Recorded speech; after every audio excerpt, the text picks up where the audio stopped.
When this dangerous mother put her own child in harm's way, the father exposed everything, and the judge's brutal verdict left her sobbing in court. As it relates to family violence, has there been any issue related to family violence between you and the other parties to this case? Yes, Taylor has on multiple occasions hit me in front of my child, as well as just gone off the rails in front of her. So And how old is the child here in this matter? she's 3. She just turned 3. And as it relates to the visitation going forward, are you requesting that the mother has no visitation with the child?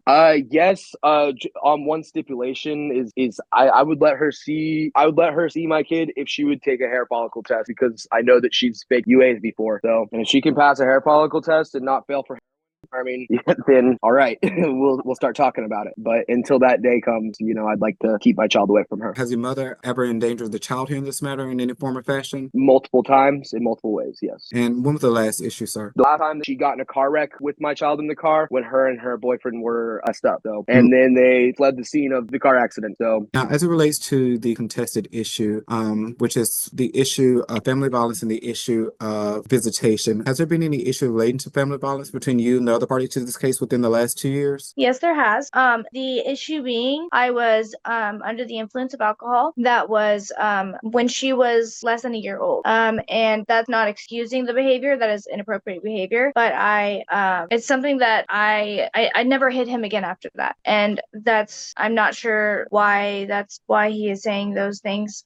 Because there was only one instance where I put my hands on him. Did you hear what the other parties to this case previously testified that you had placed the child into some very dangerous situations? Are you in agreement with that information that he provided to the court previously?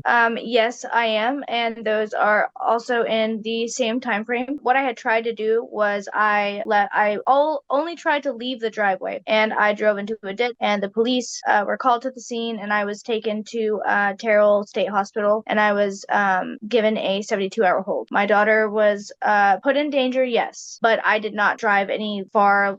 I didn't drive far with her. I didn't go far, and I was under a severe mental breakdown. That doesn't excuse the behavior, but I would like to at least have that be acknowledged. And as it relates to the visitation, what type of visitation are you requesting moving forward with the child? I want any visitation that is allowed. I'm talking about just being able to meet up in a public place, even to be able to see my child. I mean, what I have to do today, I have to make a decision based on the best interest of this child. And obviously, Ms. Lambert, if you have drug and alcohol issues, I can't give you regular visitation. I can't even trust that you can be alone with the child at this point until you handle your issues. There are some things that you have to fix for yourself before you can take care of somebody else.